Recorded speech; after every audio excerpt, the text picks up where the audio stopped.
Background ज़्यादा agriculture का नहीं है, फिर भी मेरे रुचि रहने की वजह से मैंने इस सब्जेक्ट को लिया है। और इस सब्जेक्ट को लेने के पीछे रहस्य ये है कि इसके अंदर हमें बहुत कुछ फ़ायदे मिल सकते हैं इस प्रोडक्ट लाइन को डेवलप करने से। तो उस रीति से मैंने इस टॉपिक को चूज़ किया। जब भी मुझे एमसीएल से कहा गया कि आपको कुछ टॉपिक के ऊपर बोलना है, तो मुझे पहले ही स्ट्राइक हो गया कि मुझे इस टॉपिक को बढ़ाना है आगे, क्योंकि इसमें मुझे ये इसको आगे बढ़ाना है और इसको ही आगे चला के इसको एक इंटरनेशनल मार्केट में और अच्छे से बड़ा-सा स्थान देना चाहिए। तो इसी वजह मेरे रिसर्च के दौरान मुझे पता भी चला था कि ये इंटरनेशनल ईयर के तौर पे भी इसे मनाया जा रहा है। तो इसीलिए मैंने इस टॉपिक को तभी चूज़ किया और इसके ऊपर मैंने बोलने का निर्णय करते हुए मैं आगे बढ़ा। जैसे कि हमें सब पता है कि यूनाइटेड नेशंस ने इस वर्ष को अभी इंटरनेशनल ईयर ऑफ मिलेट्स करके मनाया जा रहा है। इसके लिए हमने बहुत सारे प्रोग्राम्स बनाए हैं भारतवर्ष के अंदर और विश्व भर में अनेक संस्थाओं ने बनाए हैं, ताकि इसका प्रमोशन ऑल ओवर वर्ल्ड में उसको किस रीति से जीवन की अपनी जो डाइटिंग सिस्टम है उसके अंदर इसको इस्तेमाल करते हुए हम इसको आगे बढ़ाते हुए और किसानों को कैसे लाभ पहुंचा सकते हैं, इसके बारे में इसके लिए यहाँ पर प्रयास किए जा रहे हैं विश्व भर के अंदर। तो हम ये इस मंच के द्वारा भी हम इस प्रोग्राम को ऐसे बढ़ावे कि जैसे कि हमको भी एक विश्व के अंदर कुछ हमने सेवा दी है, विश्व के लिए हमने कुछ किया है, इस प्रकार से हमें पता चल सकता है और हमको भी एक आनंद मिल सकता है कि हमने भी कुछ कंट्रीब्यूट किया विश्व की व्यवस्था के अंदर। और भारतवर्ष के अंदर इसका प्रपोजल गवर्नमेंट के द्वारा इंटरनेशनल यूनाइटेड नेशंस को दिया गया था और उसको स्वीकृति मिलते हुए भारत को भी 72 देशों की स्वीकृति मिल गई। तो इस प्रकार से ये बहुत ही अहम और बहुत ही मुख्य रूप से एक उत्सव की तरह उसे हमें सेलिब्रेट करना चाहिए।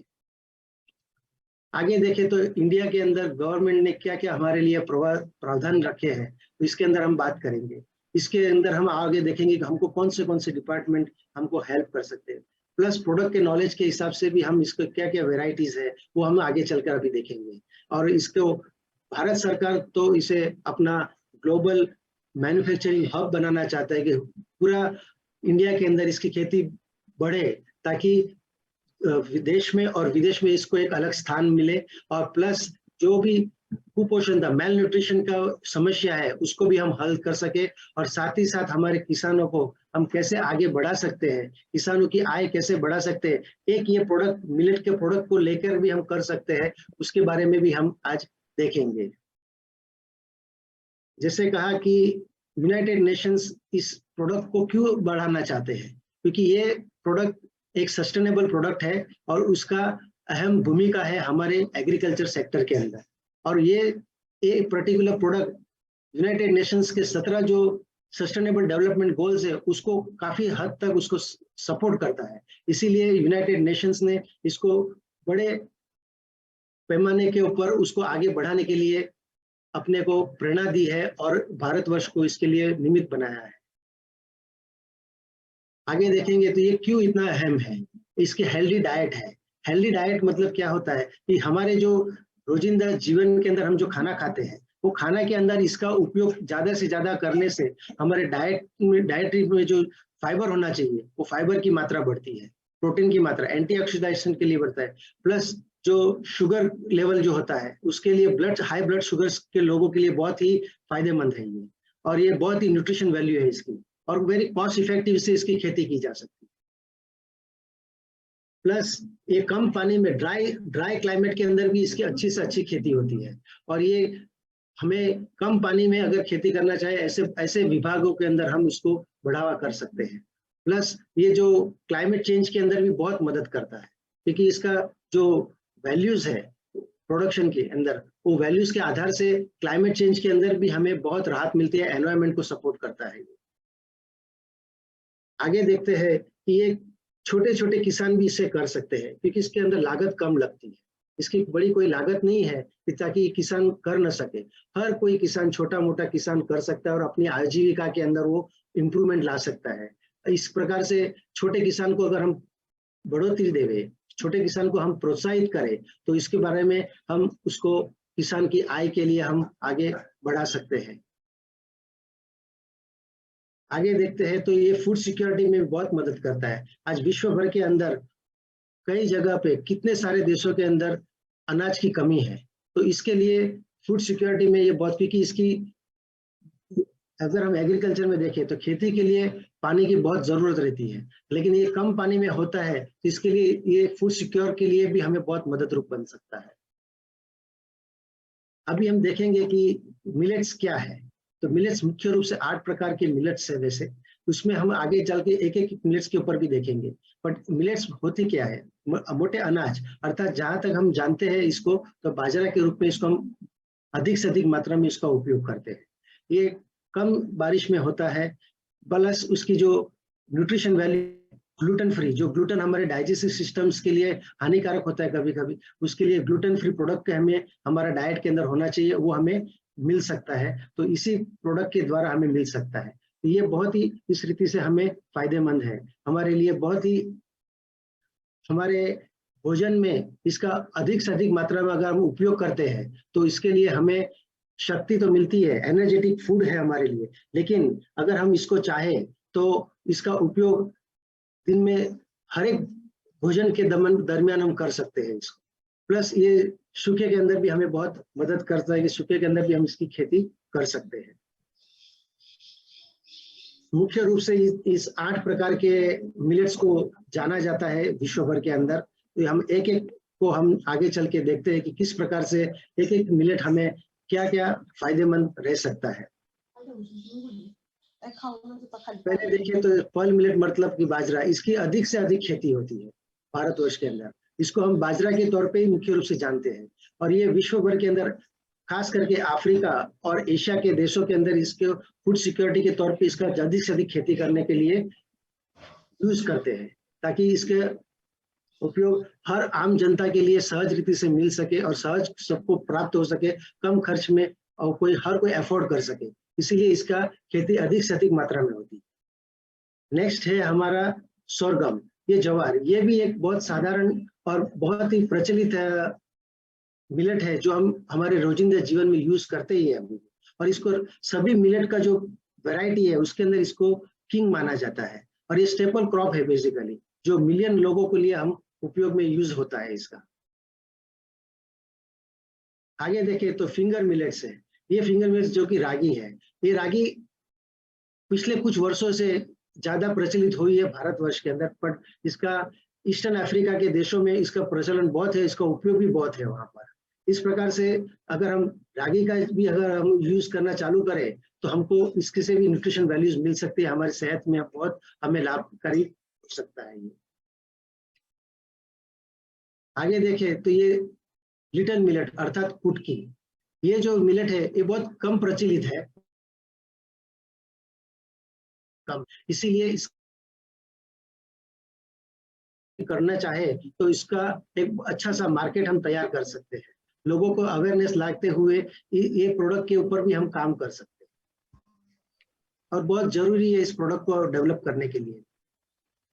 आगे देखें तो ये बान मिलेट, ये बहुत कम जीने वाला मिलेट है, जिसको हर प्रकार की सिचुएशन, क्लाइमेटिक कंडीशंस में इसको हम उगा सकते हैं, और ये बहुत अच्छे से खेती करने से इसका हम अधिक से अधिक मात्रा में उपयोग करने के लिए, जो भी हमारी जनसंख्या बढ़ती हुई उसको भी हम उसका सप्लाई लाइन के अंदर हम करने के लिए एफिशिएंट बन सकते हैं। आगे देखें तो कोडो मिलेट है, कोडो मिलेट हमारे भारतवर्ष में हिमालयन की फुटहिल्स जो है वहां पे उसका अधिकतर हमें खेती देखने को मिलती है, और ये भी बहुत प्रचलित मिलेट है, जिसका हम उपयोग करने से हमें बहुत ही इसका क्या कहे कि फायदेमंद हो सकता है, लेकिन पूरे भारतवर्ष में इसको हमको प्रचलित करना चाहिए। आगे देखें तो फॉक्सटेल मिलेट, ये जो कंगनी करके इसको पहचाना जाता है खास करके, और ये बहुत पुराने से पुराने, अधिकतर इसकी जानकारी सभी लोगों को है, और ये एशिया के सभी देशों में और अफ्रीका के सभी देशों में, कोई कैसे भी रीजन है जो भी, उसमें इसकी प्रचलित ज्यादा है, इसका उपयोग भी उधर ज्यादा है। इसको हम अपने देश में भी इसको हम और बढ़ा सकते हैं, और इसको यूज करने के लिए हम प्रोत्साहित कर सकते हैं, किसान को उगाने के लिए भी प्रोत्साहित कर सकते हैं इसके। जैसे कि प्रोसो मिलेट कहा गया, जिसको चाइना की तरीके से भी पहचाना जाता है। इसकी न्यूट्रिशन वैल्यू बहुत है। ये पूरी जो मिलेट की वैरायटी न्यूट्री सीरियल्स के तौर के इसको पहचाना जाता है।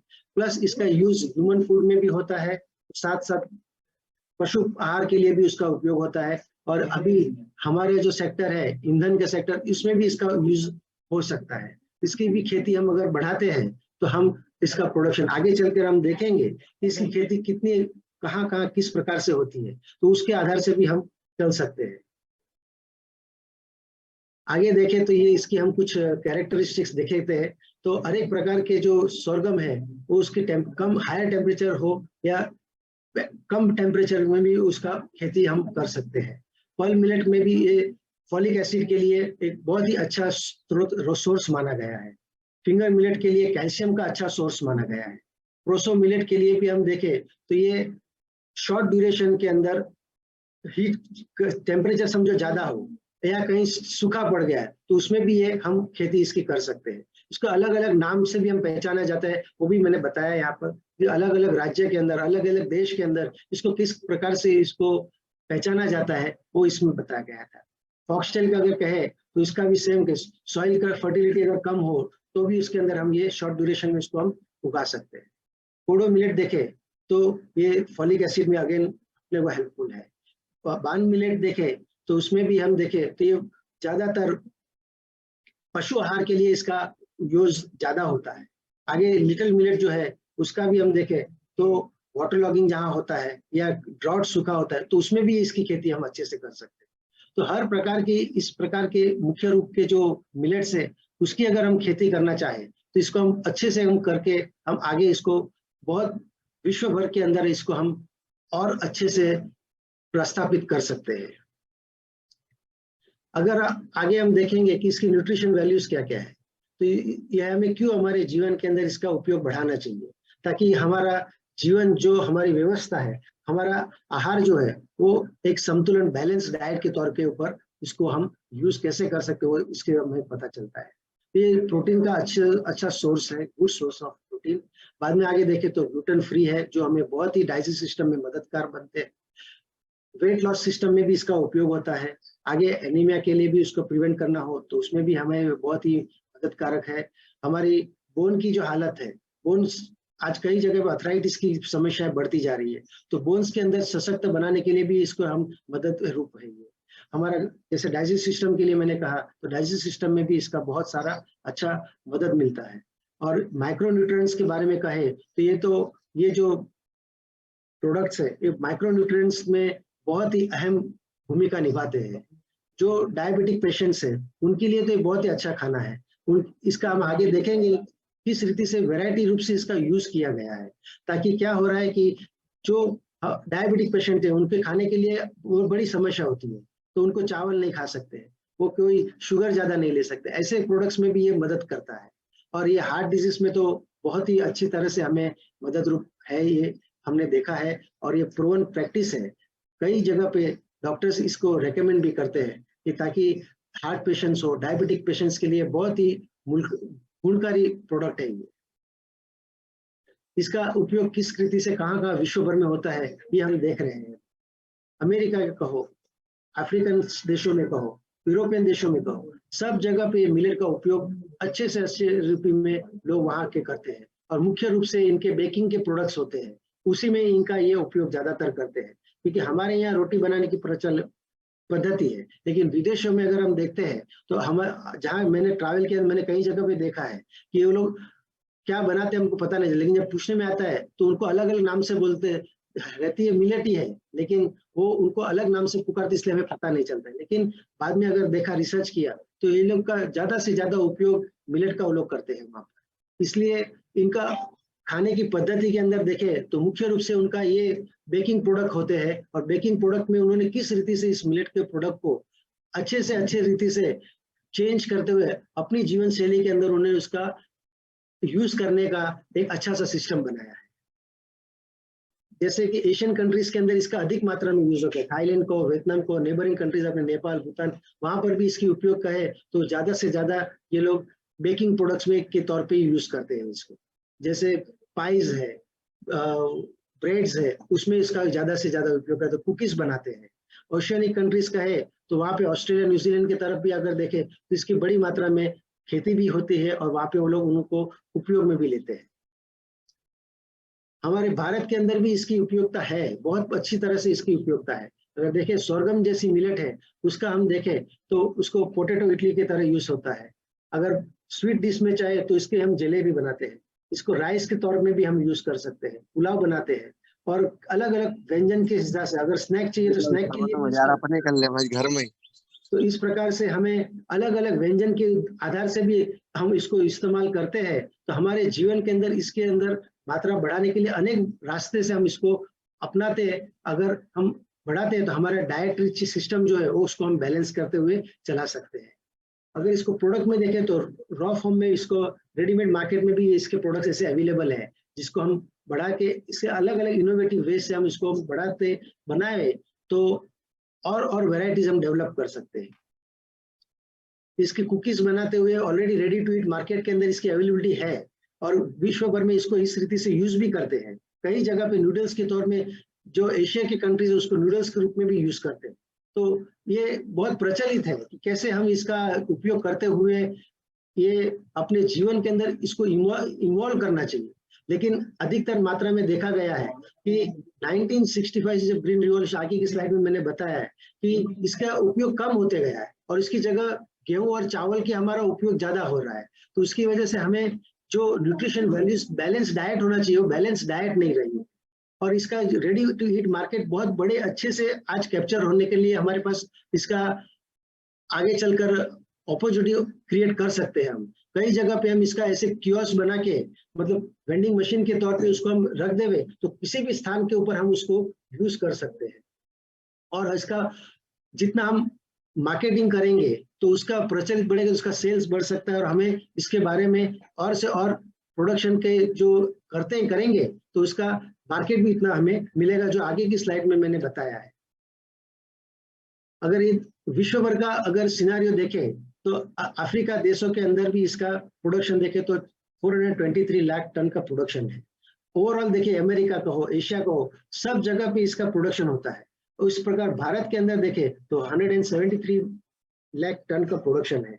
तो टोटल अगर मार्केट देखें तो 863 लाख टन का मार्केट है अपने पास। अगर ये आज की तारीख में है, अगर हम इसको हमारे एमसीएल के मॉडल के अंदर इसको ढालते हुए अगर हम देखें आगे चल के हम इसको हमारे किसानों के द्वारा हम इसको ऑर्गेनिक पद्धति से बनाएंगे तो इतनी बड़ी मार्केट है अवेलेबल है ऑलरेडी जिसके अंदर हम ये अपना प्रोडक्ट अगर बेचेंगे तो अवेलेबिलिटी वाइज हमें बहुत बड़ा रिसोर्स मिल रहा है कि इतनी बड़ी अवेलेबल मार्केट है हमारे लिए।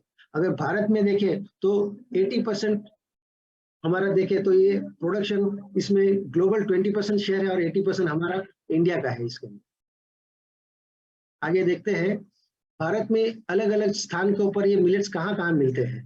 तो ज्यादातर देखें तो पूरे भारतवर्ष के अंदर सभी जगह पे इसकी खेतियां होती है और लोग इसको प्रोडक्शन में ला भी रहे हैं। लेकिन हमें और भी इससे बढ़ाना चाहिए ताकि हम विश्व भर में हम अपना ये मिलेट्स इंडियन मिलेट्स को हम एक अलग स्थान दे सके। अगर हम देखें तो अलग अलग मिलेट्स की कहाँ किस प्रकार की परसेंटेज वाइज इसकी प्रोडक्शन है इंडिया के अंदर ये देख सकते हैं। ज्यादा से ज्यादा हम देखते हैं तो पर्ल मिलेट अर्थात बाजरा जिसकी 60% खेती होती है और ये सोरगम जो ज्वार वो हमारा अधिकतर मात्रा में यूज होता है वो भी 27% तक हमारे इसका प्रोडक्शन है और बाकी के सब मिलेट्स छोटे मोटे मिलेट्स मिला के उसका 2 कम है और रागी के। तो हमें ये जो कम खेती कर रही है उसके ऊपर भी फोकस करते हुए इसका प्रोडक्शन अगर हम करते हैं तो इसके आधार से हम आगे चलकर इसके प्रोडक्ट्स लाइन में हम बढ़ोतरी करते हैं तो इसकी अलग अलग वैरायटीज बना के इसको हम आगे प्रोडक्ट लाइन बढ़ा सकते हैं। उस पर ध्यान देने की आवश्यकता है। अगर इंडिया के अंदर देखें कौन से स्टेट के अंदर हमने इसका प्रोडक्शन देखा है तो ज्यादातर देखें तो राजस्थान में इसकी खेती ज्यादा होती है, उत्तर प्रदेश में देखें तो 20% मिलता है, गुजरात में भी है, हरियाणा में भी है और अलग अलग स्टेट के अंदर अलग अलग प्रकार से कम मात्रा में भी उसका खेती हो रहा है। तो इन राज्यों के अंदर हमारे पास कितने सारे किसान हैं उनको हम अगर इसके बारे में अवेयरनेस लावे उनको अगर हम इसके बारे में मदद रूप बने, उनको हमारे बतावे कि हम किस प्रकार से इसका हम प्रोडक्शन बढ़ावे। अगर आधे एकड़ में से भी चालू करते हैं तो इसके आधार से हम हमारा प्रोडक्शन बढ़ा सकते हैं और विश्व भर के जो मार्केट है उसमें हमारा भारत का शेयर हम बढ़ा सकते हैं। इसमें हम देखेंगे कि इंडिया के प्रोडक्शन कैसे होते थे। हमारा बिफोर ग्रीन रिवॉल्यूशन इसका उपयोग था। बाद में जैसे ग्रीन रिवॉल्यूशन होने के बाद, जैसे मैंने कहा कि व्हीट अर्थात कि गेहूं और चावल का उपयोग ज्यादा होने की वजह से मिलेट का उपयोग बहुत कम होते गया। और इस प्रकार से हम ये क्यों जरूरत पड़ी कि भारतवर्ष में और यूनाइटेड नेशंस ने क्यों कहा कि इसको हम अंतर्राष्ट्रीय उत्सव के तौर पे मनाया जाए ताकि अवेयरनेस आए। तो अवेयरनेस लाने के पीछे रहस्य ये है कि खाद्य पदार्थ आगे चलकर हमको कहीं सूखा हो जाए, कहीं क्लाइमेट चेंज की वजह से जो बैड इम्पैक्ट पड़ती है हमारे खेत एग्रीकल्चर सेक्टर को, तो उसके अंदर हम इसको ग्रीन रिवॉल्यूशन के तहत इसको ये जो मिलेट्स भूलते जा रहे हैं उसको हम फिर से लाना चाहिए। हालांकि हमारी मिलेट्स जो हमारी ओरिजिनल तो हम वही खाते थे, लेकिन जब से ब्रिटिश राज आया था तब से ये हमें गेहूं और चावल की आदत ज्यादा डाली गई थी। इस प्रकार से हम देखें तो मिलेट्स हम भूलते जा रहे हैं, लेकिन उसकी न्यूट्रिशन वैल्यू को अगर देखें तो उसको हमें वापस फिर से हमारे जीवन के बैलेंस डाइट के तौर के ऊपर उसको बैलेंस करने के लिए हमारे जीवन में उसको उपयोग करना बहुत ही आवश्यक है आज की तारीख। अगर एडवांटेजेस देखें तो ये पूरे इकोसिस्टम, अगर सारी मिलेट्स का पूरा सिस्टम इकोसिस्टम अगर हम देखें तो उसके अंदर ये क्या हमें फायदा कारक है तो वो हमें देखेंगे इसके अंदर कि ये पहले तो समाज के और पर्यावरण के लिए बहुत की अपॉर्चुनिटी है कि जिसमें हम इसको अगर फिर से इसका रिस्टोरेशन, मतलब कि हम फिर से इसका खेती के ऊपर ध्यान दें, हमारे किसानों को उसको ध्यान फोकस करवाएं, तो ये एक उनकी आय में, उनकी सिस्टम में और पूरी इकोसिस्टम में वो बहुत अहम भूमिका निभा सकते हैं।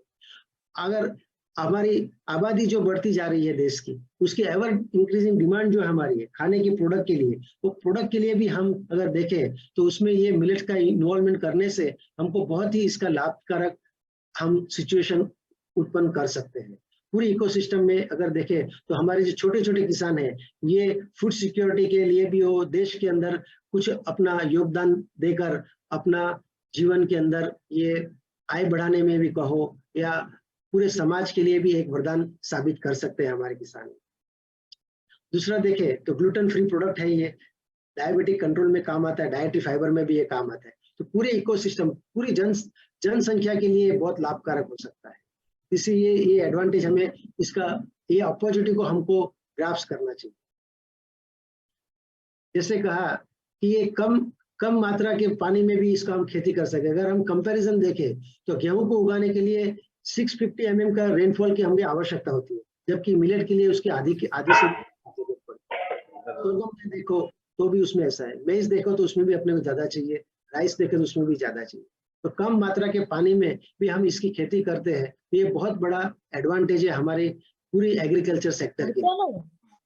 आगे देखते हैं कि अलग अलग गवर्नमेंट ने इसके लिए अभी तक में क्या क्या काम किया है।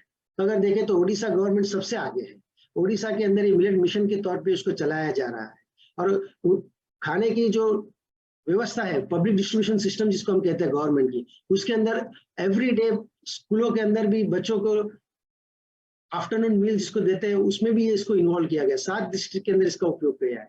कर्नाटक सरकार ने अगर इसका फार्मर्स को हेक्टर के पीछे 10,000 रुपए के एक इंसेंटिव के तौर पे ऊपर देने के लिए भी ऐलान किया हुआ है। महाराष्ट्र में भी इसको प्रोत्साहित किया जा रहा है। इसी प्रकार तेलंगाना में भी इसको किया गया है।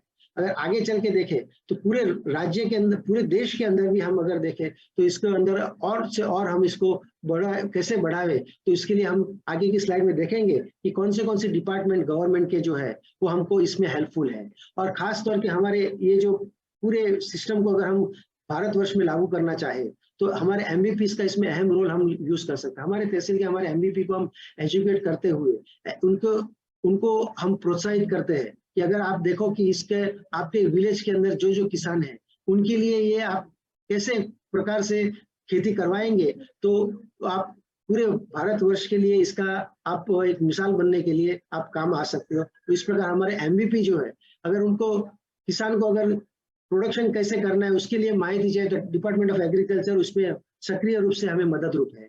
न्यूट्रिशन हेल्थ बेनिफिट्स के बारे में जानकारी देनी हो तो हेल्थ और फसाई के जो डिपार्टमेंट है वो हमें हेल्पफुल करते हैं। वैल्यू एडिशन जिसको कहते हैं, जिसे क्या है कि ready to eat product market है, इसके लिए इसका प्रोसेसिंग करवाना चाहे, इसको नया रूप से आप ब्रांडिंग करना चाहे तो इसका लिए हमें मिनिस्ट्री ऑफ टूरिज्म में हमें हेल्पफुल है। इसके अंदर एंटरप्रेन्योरशिप अगर डेवलप स्टार्टअप के तौर पे अगर कोई किसान कोई गांव के अंदर नहीं भी कर रहे तो एक स्टार्टअप के तौर के ऊपर भी इसका हम प्रोत्साहन, इसका प्रोडक्शन करने के लिए हम एंकरेज कर सकते हैं हमारे किसानों को। तो उसके लिए कॉमर्स मिनिस्ट्री जो है, कॉमर्स डिपार्टमेंट, वो हमें हेल्पफुल है। अवेयरनेस के लिए हमें ब्रांडिंग लेबलिंग के लिए तो सभी प्रकार की, मुख्य रूप से कॉमर्स डिपार्टमेंट इसमें इन्वॉल्व है, वो हमें बहुत ही मदद रूप बनता है। और इंटरनेशनल आउटरीच में भी commerce ministry of external affairs में भी हमें बहुत सारा इसका प्रावधान मिल सकता है इसमें, और बहुत सारे फैसिलिटीज भी है इसके। अगर हम इनकी वेबसाइट पे जाके अगर देखें तो बहुत सारी फैसिलिटीज भी है जो हमें यूज करते हैं, उसकी स्कीम के बारे में जानते हैं तो हम हमारे किसानों को तक वो ले जाते हैं। एमबीपी की मदद से हम हमारे किसानों को बहुत कुछ लाभदायक बन सकते हैं। पॉलिसीज अगर गवर्नमेंट की नई नहीं आती है तो फूड डिपार्टमेंट से हमें इसकी जानकारी मिल सकती है। तो ये विविध प्रकार के डिपार्टमेंट्स की हम हेल्प लेते हुए इसको हम अच्छी तरह से अच्छे रूप में प्रोडक्शन करवा सकते हैं, अच्छे से अच्छी मार्केट दिलवा सकते हैं, और हमारे किसानों को हम अच्छे से अच्छी रीति से, आज जो कई राज्यों के अंदर हम देखते हैं कि किसानों को खेती करने से उनकी फैमिलीज के मेंबर्स दूर होते जा रहे हैं, तो एक नए स्टार्टअप के तौर पे इसको हम फिर से हमारे सिस्टम, इकोसिस्टम में उनको लाने के लिए हम उनको एक प्रोत्साहित करके हुए ये एक सिस्टम, नया प्रोडक्ट लाइन देते हुए हम उनको आगे बढ़ा सकते हैं।